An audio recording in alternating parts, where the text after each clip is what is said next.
আচ্ছা আমরা কথা বলি না। দেখো তোমাদের এই 15 নম্বর অঙ্কটা এটা মোটামুটি 2বার আসছিল। তাহলে বলা হয়েছে যে 2x minus 1/4x² first bracket 12 এর বিস্তৃতি x বর্জিত পদটি কত এবং এই পদের মান কত, নাকি? আগে x বর্জিত পদটি কত এটাকে জানতে হবে, তারপরে পদের মান বের করতে হবে। ওকে, আমরা প্রথমে লিখব প্রদত্ত রাশি। আমাদের রাশিটা কি ছিল? 2x minus 1/4x²।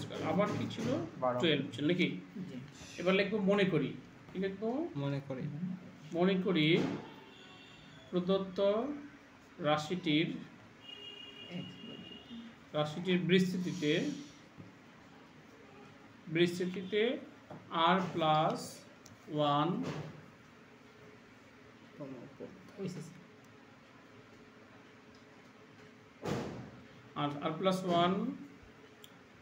তম পদটি x বর্জিত, নাকি? এখন আমরা কি করব, এটা লিখলাম। তাহলে এখন আমরা r+1 তো এই রাশিটির r+1 তম পদ পর্যন্ত বিস্তৃতি করব, ঠিক আছে কিনা? অতএব r+1 তম পদ সমান সমান, প্রথমে পাওয়ার আছে যা আছে লিখতে হয়, নাকি? কম্বিনেশন এখানে আর লিখতে হয়, তাই না? এবার প্রথম পদকে কি করতে হবে, এই পাওয়ার এই 12 থেকে আর মাইনাস হবে, অর্থাৎ এখান থেকে এটা মাইনাস হবে। দ্বিতীয় অংশ যে মাইনাস সহকারে ছিল, দ্বিতীয় অংশ কি ছিল? -1/4x²। তার উপর পর কত ছিল? 12। আর দিতে হয়, কি দিতে হবে? মানে আর দিতে হবে। এখন এটা হিসাব করি আমরা, কিভাবে হিসাব করবো দেখো, এখানে 12 থাকবে কম্বিনেশন আর, দেখো 2 এর উপর কত আছে? 12 মাইনাস 8। একইভাবে x এর উপর আছে হচ্ছে 12 মাইনাস 8। আচ্ছা, এবার মাইনাস থাকলে -1 লিখে আর লিখতে হয়, এটা নিয়ম। মাইনাস থাকলে কি লিখতে হবে? 1 লেখা। মাইনাস চিহ্ন থাকলে -1 লিখে আর লিখবা। তাহলে এবার কি থাকলো? 1/4 না? 1/4 এর উপর আর আছে, x তো নিচে, নাকি? তাহলে 2 আর আর গুণ করলে 2 আর না, নিচে থাকার কারণে উপরে গেলে কি হবে? এটা মাইনাস হয়ে যাবে। এটা তো আগে বোঝানো হয়েছে। আচ্ছা, এখন আমরা এখানে যেটা করব, 12c আর 2 এই স্কোয়ারটা কোথায় গেল? স্কোয়ার আর 2 গুণ করলে 2 আর হয়েছে, ঠিক আছে কি না? আচ্ছা, এবার -1 আর সংখ্যাগুলো আমরা লিখতেছি আগে 1/4 আর। তাহলে আমি দেখো এটা লিখেছি, এটা লিখেছি, এটা লিখেছি, এটা লিখেছি। তাহলে কি এখন থাকলো? x থাকলো। তাহলে আমরা জানি x কমন নিলে পাওয়ারগুলো একসাথে থাকে না? 12 মাইনাস r মাইনাস 2r। আচ্ছা, তাহলে সমান সমান দিলাম। আচ্ছা, -1টা সবার আগে লিখি, নাকি? মাইনাস চিহ্ন থাকলে সবার আগে লিখি এটা। তারপর 12 কম্বিনেশন r 2 12 মাইনাস r, তারপর কি থাকে? 1/4 r, হ্যাঁ, এবং x থাকে। তাহলে এখানে কত হবে? 3r হবে, তাই না? আর x বর্জিত পদের জন্য এই x এর ঘাত কি হয়? 0 হয়। তাহলে এখন আমরা তাই লিখব যে x বর্জিত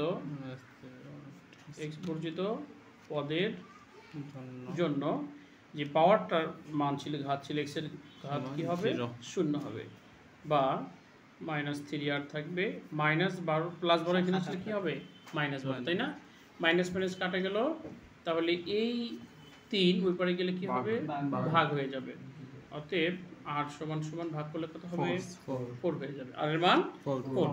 তাহলে আমি কিন্তু r+1 পদকে x বর্জিত বলেছি, তার আর জায়গায় এখন 4 লিখব।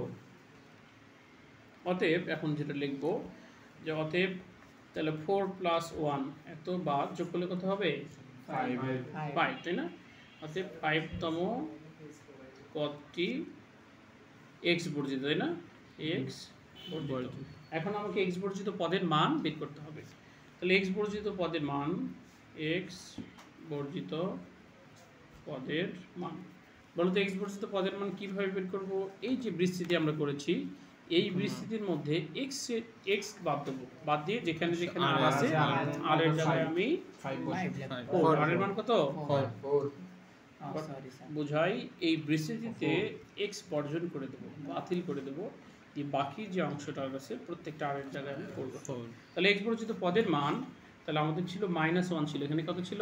-1 তাহলে -1 আর এর জায়গায় লিখবো 4, তারপরে 12c আর এর জায়গায় লিখবো 4, 2 12 আর এর জায়গায় কত লিখবো? 4 -4, 1/4 আর এর জায়গায় লিখবো 4। আমার মনে হয় বোঝা গেছে নাকি লেখাটা কিভাবে লিখলাম? আচ্ছা, এখন আমরা যেটা করব, তাহলে -1 এর উপর পাওয়ার 4 দিলে কত হবে? 1ই হবে, কারণ যেহেতু পাওয়ারটা জোড়, পাওয়ার জোড় তার কারণে মাইনাস থেকে প্লাস হয়ে যাবে, আর 1 এর উপর পাওয়ার 4 মানে কি 4 হয়। এটা কিভাবে বের করব?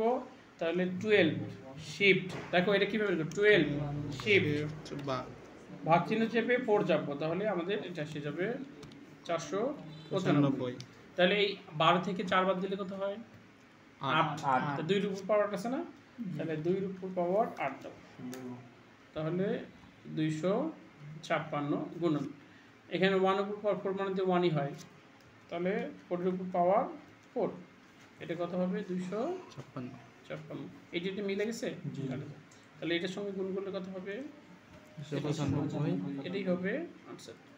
বোঝা গেছে কিনা?